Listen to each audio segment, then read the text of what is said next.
In any war, truth is the first casualty. You are fake news. Totally fake news, made up Watch stuff. the fake media, the fake news. It's a disaster. The very Terrible dishonest people. media, those people right up there with all... And in Donald Trump's war on the media, truth has taken a big hit. Because they are the fake, disgusting news.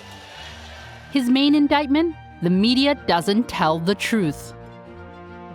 That's enough. Put down the mic. You are the enemy of the people. Go ahead. It's not like the press and past presidents ever were the best of friends. But the attacks on the media have never been so pointed. No, CNN, fake news. That's really the enemy of the people. We get it. You don't like us. Fine. But do you have to put our lives in danger? Trump may have started this war, but increasingly, American journalists are fighting back.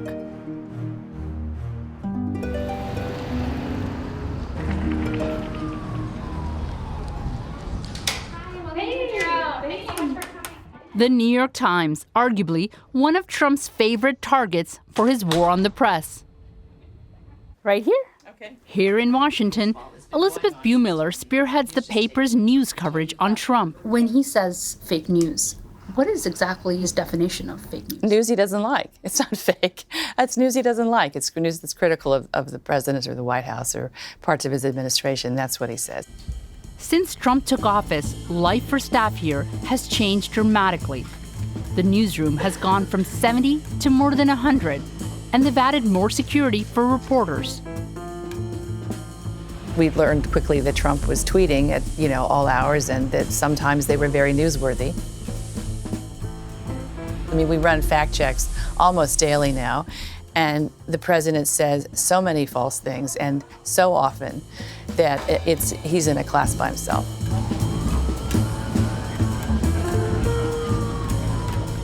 When Paul Hunter goes to work these days, his world is all things Trump. Good, how are you? Hi. He's almost a decade into his gig as CBC's Washington correspondent. There it is. This is it. It never stops down Yeah, here. It's yeah. really super amazing and super fascinating, but it's super exhausting. Yeah. That guy changes the direction of the world. You know what I mean? So as exhausting as it is, it's you can't turn away from it, but you ought not turn away from it. So, Paul, you're an outsider, but you get to play in the inside of American politics. What's that like? You sit back and you get a sense of how different we are. We are observers here. We are here with our story. As Canadians. As Canadians. But the Americans, they go after him in a way I've never seen before. I mean, not only are you covering an administration that is unlike any other, but everybody's engaged in it. Like, you could go anywhere in this country and talk to Americans, as we try to do, and they'll have an opinion. And it'll be good, bad, and ugly, but they'll have it. Okay, I didn't want to interrupt you while you were filming. I know you get edited. It doesn't take long, and we're approached by someone eager to talk about truth. Okay, the facts are the facts. Yeah. But if the truth that is being projected from some news sources doesn't align with certain people, they'll go drink the sand. And here in America, the truth seems to be up for grabs. Ladies and gentlemen, the President of the United States, accompanied by the Vice President of the United States. What has the Trump presidency been like for reporters in terms of accessibility? Trump gets a lot of knocks, but he's fairly accessible, is the truth. I mean, that news conference recently went, an hour, 90 minutes? He took question after question after question after question. Yeah, go ahead, please. He will go around. He'll pick and choose. Thank you, sir. Yes, he goes to Fox News, but to his credit, he also goes to CNN, and he also goes to CBS and NBC. So he's equal opportunity in that way. But there is no telling who is going to be his next target. Thank you, Mr. President. Take this now infamous exchange with a CNN reporter.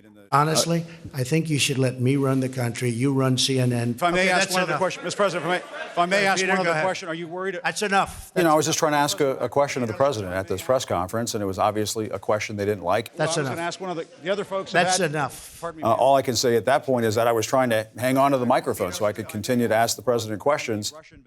It's obvious he was in a very bad mood that day when he came out, and he seemed like he was ready for a confrontation with the press. I'll tell you what, CNN should be ashamed of itself having you working for them. You are a rude, terrible person. You shouldn't be working for CNN. Just hours later, White House Press Secretary Sarah Sanders tweeted this doctored video. That's enough. Pardon me, ma'am. The footage was altered by InfoWars, a group banned from Twitter for publishing fake news. This is Jim Acosta. I am in front of the White House. Then, to top it off, the White House revoked the reporter's press pass. But I am now giving my hard pass to the Secret Service. CNN upped the ante, filing a lawsuit against Trump and his aides for violating freedom of the press. This is the gate where all the reporters go in. The pass holders. Yes, exactly. How severe is it if, as a reporter, you get your pass taken away? Well, let me put it this way. I've got a hard pass. It took me a year of Secret Service investigation to be given it. Like, they are thorough, because once you're inside that gate, you don't have free reign, but you have pretty close to it. So they're serious when they give these things out, and they're hard to get. And so when they take it away, that's bad. It's extremely troubling. I mean, no president has done this. Even Richard Nixon did not yank credentials from reporters. You actually were quoted in an article in the New York Times criticizing the president's move to revoke his credentials. Some people might see that as the New York Times taking a stance and becoming a player in this conversation rather than just reporting on the news. We don't take stands on issues, but when it involves, our access to the White House and freedom of the press, of course we take a stand. It would be irresponsible for us not to say something. CNN won that round in court, but the war between Trump and the media shows no signs of letting up.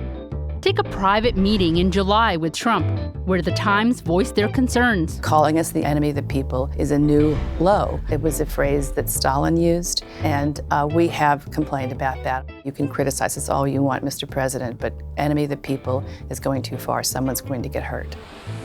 But with Trump, there is no toning it down. So if the failing New York Times has an anonymous editorial, can you believe it? Anonymous, meaning gutless, a gutless editorial. We also understand that much of it is just politics. He calls us the failing New York Times. The reality is we're thriving. Thank you very much. Let's not kid ourselves. CNN, New York Times, Washington Post are doing very well by Donald Trump. Yeah. Right? And Trump is doing very well by Donald Trump. Right. Win-win.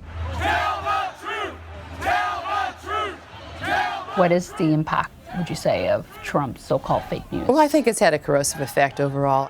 You hear people in other parts of the world saying it, and I think it does undermine our integrity. I think, and that's what it was meant to do. Take our country back! If it's all intentional, it's a great strategy, right? Because it means come the next election, anything that's bad said about me, you shouldn't believe. And people are conditioned to not believe it.